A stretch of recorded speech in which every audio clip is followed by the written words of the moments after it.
fait qu'un gros groupe comme ça, on se serait mis en danger. Mais vous pouvez y aller si vous le souhaitez. Voilà, il suffit de monter, c'est un peu raide.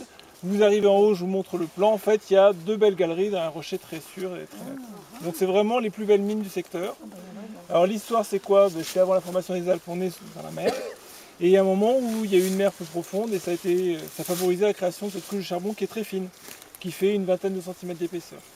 Et qui se trouve juste sous la couche de malme. Donc vous avez la couche de malme qui fait, suivant les endroits, 200 à 300 mètres d'épaisseur.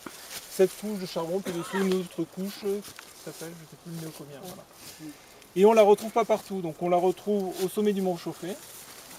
On la retrouve ici. Et on ne la suit pas, mais on la retrouve au niveau de Darbon, vers 1500 mètres d'altitude. Et a priori, c'est le premier endroit où ils l'ont exploité ici. Et il y a encore du charbon? Et il y a plein de charbon. Mais il y en a ici. Alors je croyais que c'était Pierre qui avait joué un tour. Mais en fait, il descendait le charbon ici, il l'amenait à la route, et puis de la route, le charbon il servait en fait pour alimenter les bateaux sur le lac, et puis ils allaient jusqu'à Lyon. Oui, quand on monte, surtout quand on arrive près de la falaise et près de la mine, effectivement, il y a tous les rejets de ce charbon, des veines qui ne sont pas très spectaculaires, 20 cm. Voilà, ça fait à peu près 20 cm. Et la qualité est moins bonne que celle de Saint-Étienne, ce qui fait qu'en fait ça a été peu exploité. Donc ici on voit les 2 galeries qui ont été exploitées, c'est assez penché, donc on comprend bien qu'ils étaient obligés de s'enfoncer sous la falaise ou sinon de monter en faisant de l'escalade pour l'exploiter. Et puis surtout il fallait ouvrir le passage, donc ouvrir 2 mètres de hauteur pour 20 cm de potentiel. Ils ont retiré beaucoup de cailloux pour peu de charbon. Et c'était exploité quand? Alors ils ont commencé, les dates, elles ne sont pas très précises, dès 1830, et en fait ça a été exploité de façon épisodique. Il y a eu des périodes où ils sortaient plusieurs milliers de tonnes par an. Donc là où il y a des très belles installations, c'est sur Darbon, où à ce moment-là vous avez encore les installations qui sont en place. Ils faisaient des murs pour stocker le charbon, et ensuite le charbon à l'hiver il le descendait jusqu'à la route de Darbon où il y avait un stockage et il descendait. Alors ce qui se passe c'est que comme ils posaient le charbon puis après ils le récupéraient, et en fait il y a la poussière qui s'accumulait. Et donc on voit ces murs et on voit des collines de charbon, de poussière de charbon. Il y a eu un énorme effondrement, donc en fait il y a une partie des mines qui sont sous l'effondrement, mais on voit encore les bâtiments, on voit des choses. C'est de la lignite, ça? C'est de la lignite? De la lignite. Alors je peux vous chercher un document où c'est marqué le pouvoir calorifique, la forme de...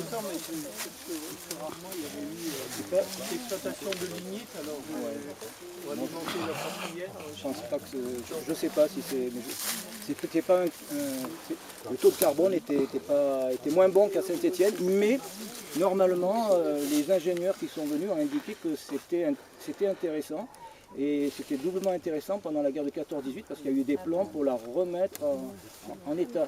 Il y a eu une dernière mission en 1917 pour indiquer que c'était des mines qui étaient intéressantes. Alors je ne sais pas si c'est cette mine-là ou celle de... A priori c'est ce Bonneau, et c'était M. Bordeaux, donc une personnalité locale qui a repris la concession et qui voulait l'exploiter. Et lui il souhaitait mettre un câble, mais il s'est retrouvé face à un conflit comme on en connaît dans les vallées, c'est-à-dire que le terrain là-haut appartient à Bonnevaux, mais l'arrivée c'est sur la commune de Vacheresse. Et le bénéfice aurait été pour Bonnevaux, puisque voilà, M. Bordeaux... Et donc ça s'est pas fait. Il n'y a pas eu d'exploitation, parce que descendre à dos d'homme depuis la montagne, comme il le faisait ici, c'est-à-dire que là ça descendait, il n'y a pas d'engin. Après vous pouviez avoir des véhicules, mais comme le disait Pierre, en fait il demandait à la commune de financer la route, de financer les ponts. Et la commune freinée n'était pas très heureuse, mais à côté de ça il y a eu des périodes où il y a eu plus de 15 bistrots. Et quand la mine ne tournait pas, les gens venaient râler en mairie en disant on n'a plus personne dans le bistrot et le bistrot fermé.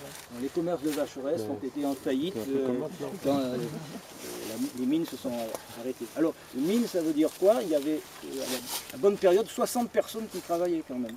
Et une production de 1000 tonnes par an. 1000 tonnes par an. Alors c'était souvent des paysans ouvriers également, qui faisaient les deux. Il faut parler de travail différent entre l'hiver et l'été. Décider d'exploiter uniquement l'été, là on est à 1000 mètres d'altitude, donc c'est relativement facile, mais le potentiel n'était pas important. Sur Darbon c'est à 1600 mètres d'altitude, donc il y a vraiment une période limitée où on pouvait exploiter. Mais il le descendait en hiver. Et il descendait sur des luges en hiver, c'était stocké à la Ravenette là-bas. Et là, il y a combien de temps pour y aller? Un quart d'heure. Un quart d'heure, 20 minutes, à condition de ne pas de trouver. Mais de temps en temps, vous avez une pente qui peut atteindre facilement 40-45 degrés, sans chemin. Et bon, c'est... Non, mais on fait tomber des cailloux, donc si On vous fait montez, tomber des il faut cailloux, qu'on se voilà, cache. c'est Quoi. pas... Mais vous avez plein de charbon ici, donc je vous invite à prendre du charbon et préparer le...